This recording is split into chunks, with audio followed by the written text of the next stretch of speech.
Leave the house and don't take anything with you. Fine by me. Just stop making life miserable for Sophia and the others.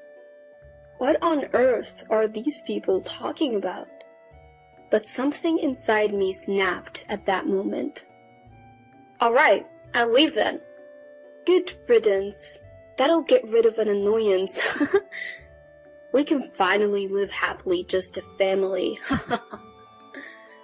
With those snide comments from my sister-in-law Catherine and her husband Robert, I packed my bags and left. Why didn't you tell us? Now, the in-laws have finally caught on. But it's too late. Let them suffer. Serves them right. My name is Anna, a 32-year-old office worker. I married my husband Ken 3 years ago. I met Ken through work. He would often come to my workplace for business, and I was drawn to his hard-working attitude. During a casual night out with co-workers, I ran into Ken at a bar and we ended up drinking together.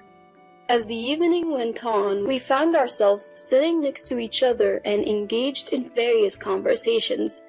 Turns out, we both attended the same high school. Ken is 2 years older than me. Apparently, he was a senior when I was a freshman, but we never met. Maybe we passed each other in the hallway. That's a funny thought. It's hard to imagine we walked the same high school hallways, meeting only later in life. Back then, I was likely immature, full of that teen energy and noise. Who knows, maybe he saw me in the hallways and found me annoying.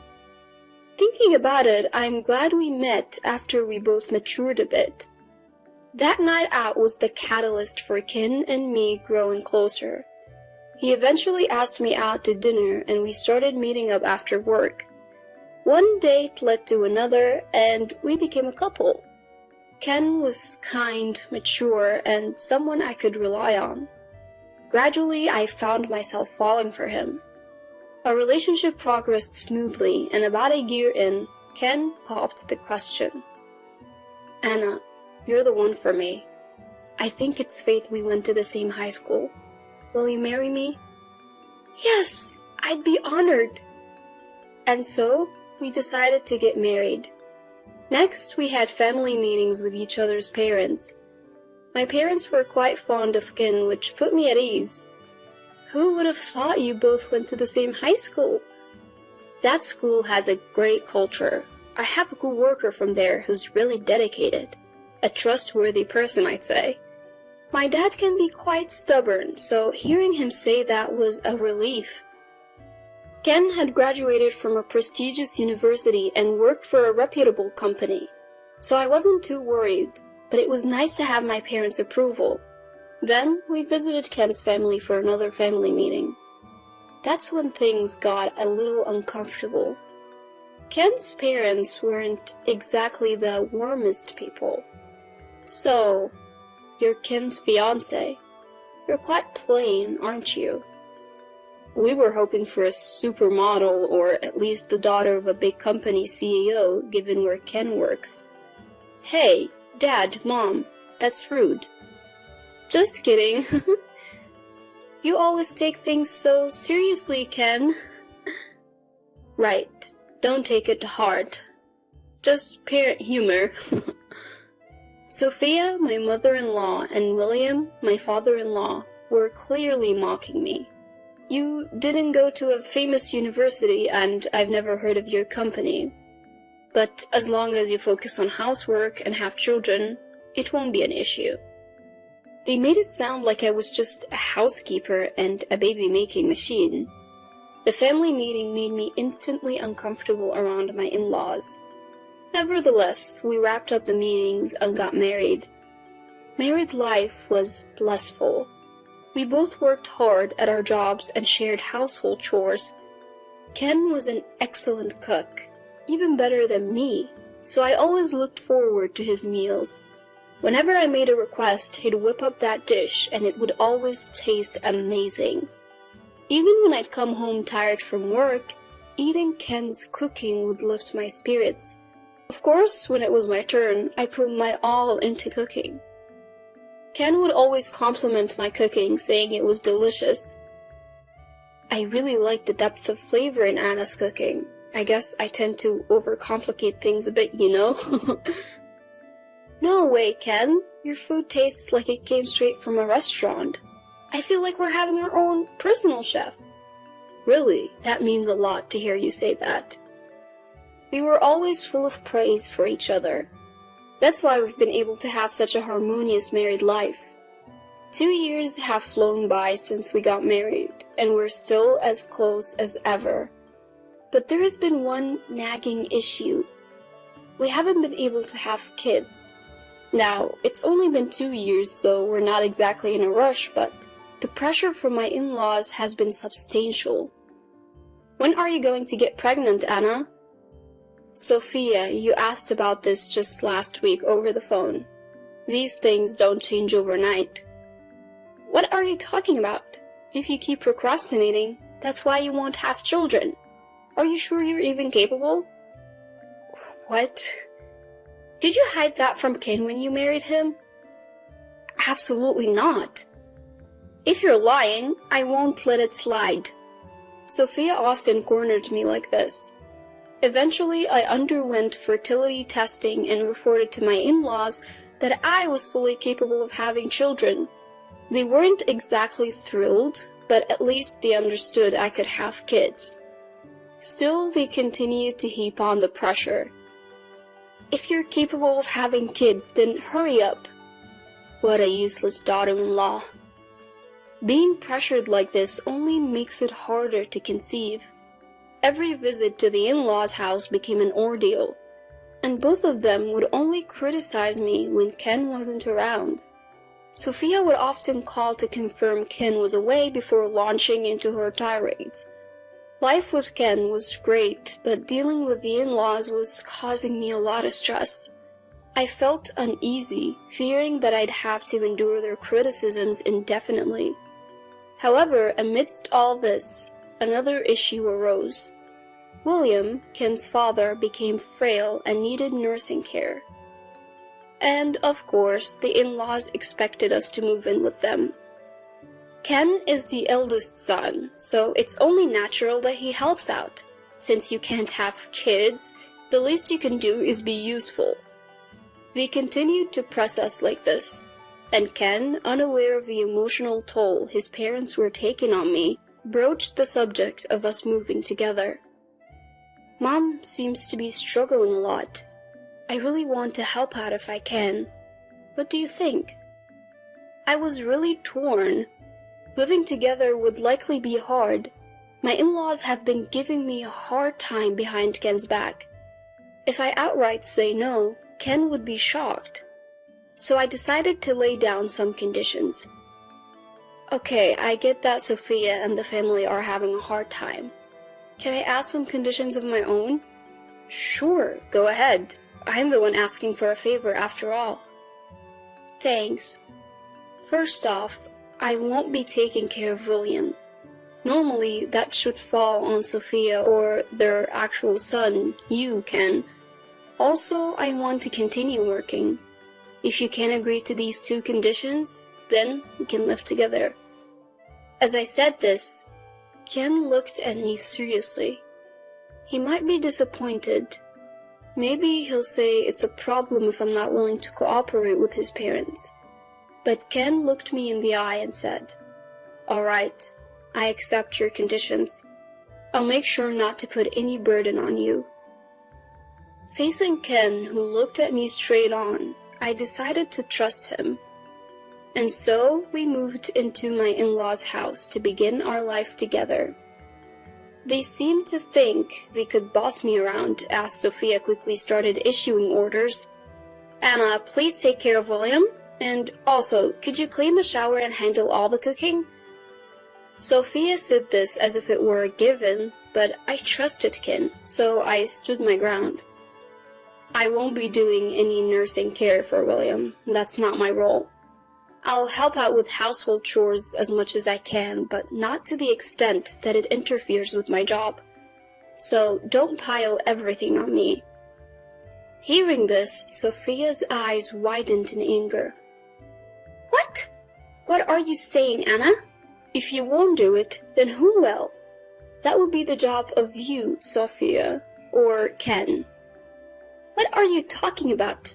There's no way I'll let Ken do it. You should do it.